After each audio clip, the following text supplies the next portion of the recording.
Hi guys, welcome to the SavvyMoneyShow. Me, your host Sean. Well, you're getting loads of YouTubers preaching a crash to get you to watch their videos, but not me. I don't think there'll be a crash at the moment, not until next year at least. But who knows? I'm just an idiot on the internet, trying to do my best by you. Anyway, an Apple lawyer says the company could pull out of the UK. Why? If it's forced to pay commercially unacceptable fee to what they call a patent troll.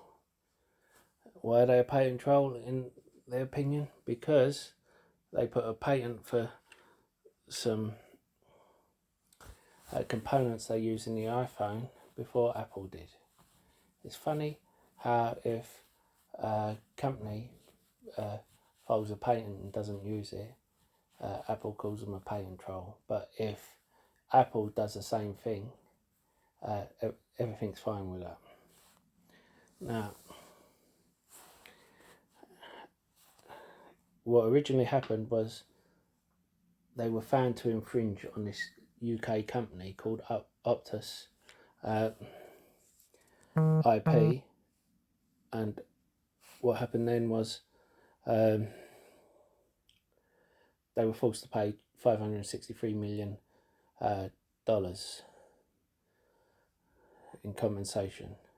They appealed and it got overturned, but then they were forced to pay a licensing fee, and they were on the hook for $7 billion. And now they're saying, rather than paying the $7 billion, they'll pull out of the UK. To tell the truth, I don't think they will. Google did the same thing before, and in the end they come to an agreement. Now, I think they're doing it because they're threatening government because all this, but because of jobs. But if the jobs go, it'll just be replaced by other people. And you've got to remember, Apple do not pay a lot of tax in the UK. A lot of the tax is paid in the US. So they don't really have that hanging in their favour either. I'm afraid other than that, I don't know much about Optus Cellular, but I just know that they infringed on 2 patents, and I think they need to settle before it goes any further. I'm surprised they let it go this far. Now, there's talk about who Simon Property Group will take public with its SPAC. People are thinking it's going to be an amazing company because Simon has a lot of contacts. Personally, I think it's going to be one of 2 things. It's either going to be a restaurant chain, because he has a lot of high-class restaurants in his mall, or it's going to be the 1% of the properties that are not as stable as the other 99%, he will force into a REIT. The third, and less likely, is going to be like a Flipkart situation, where one of the big companies there wants a bit more income for an earnings report and will give like a 1 or 2% of something major over to a SPAC for some short-term funding. But I think that's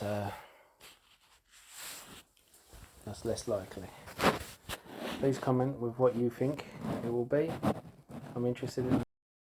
Don't forget to hit that lovely like button, and don't forget the sexy subscribe button. A lot sexier than me, just ask the wife. And if you want to be a hero, hit the bell notification. You'll be notified when a new video gets uploaded. And why not check out the links in the description below. If you're looking for a free trading platform, you get a free share worth up to $200, depending on the platform you use if you deposit a small amount. Johnson & Johnson recalls 5 of its Neutrogena and Aveeno aerosol spraying sunscreens after finding cancer-causing chemical benzene in samples. It's not just Johnson & Johnson, but the thing is, this is becoming a pattern now. After all the legal challenges, more and more of their products more and more of their products are causing this. Now, you're also getting CVS. Now, a few of their products as well.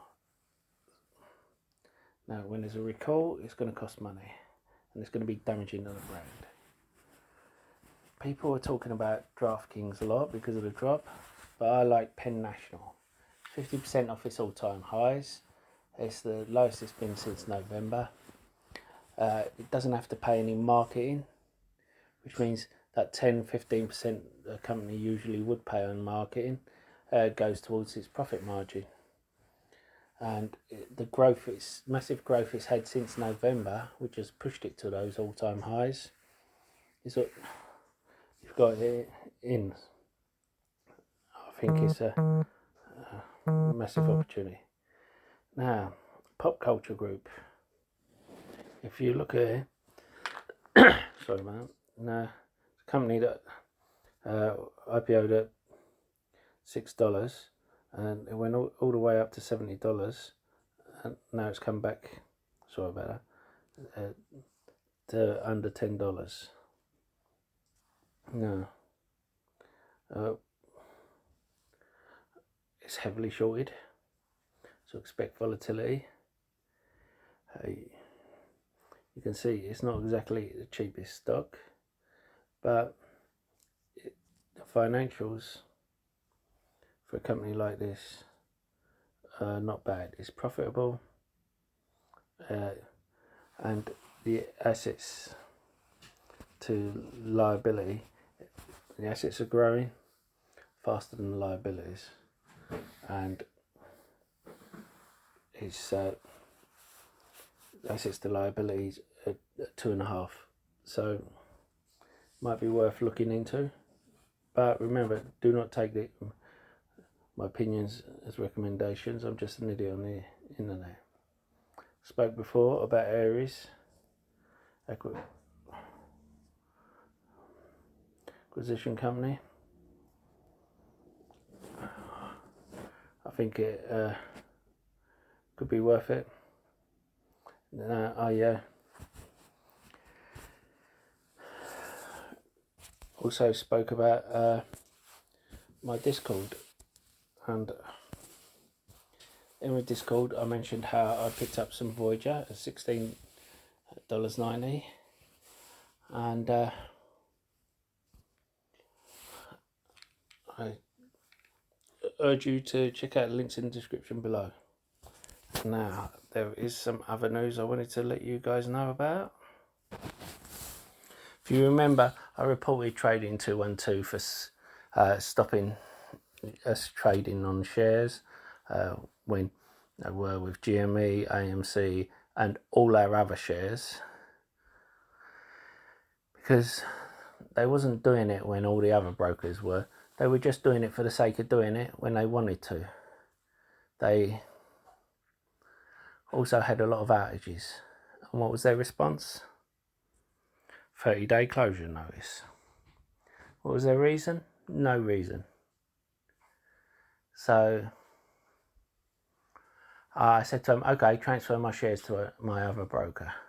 Sorry, we don't provide that service. We'll be selling your shares. So I'll be reporting them again to the Financial Ombudsman. And anyone in trading 212, be very careful, especially if you're accepting any of the updates, because it says in there, hey, you are not eligible to hold them responsible for any wrongdoing. So you're absolving them of any problems. I have links in the description below for the Stake, Freetrade and Interactive Brokers. I use each one of these. and you know, they may not be as fluid as trading 212. I find them fine. I find Freetrade is as good as trading 212. Trading 212 has more stocks. I find stake is good, except for stake is mid cap to large cap, has more stocks than trading 212, but it's mainly American. The thing about stake is you don't pay any exchange fee like trading 212 and Freetrade. Once you sell, you don't, and buy, you don't pay it. You just pay it when you deposit and when you withdraw. Interactive brokers, you pay a minimal fee when you convert your money to dollars. That's it. Not when you buy or sell. You will also pay a tiny trading fee. Not the likes of Hargreaves Lansdown, but still. But with that you get options, warrants, units, and access to SPACs before anyone else.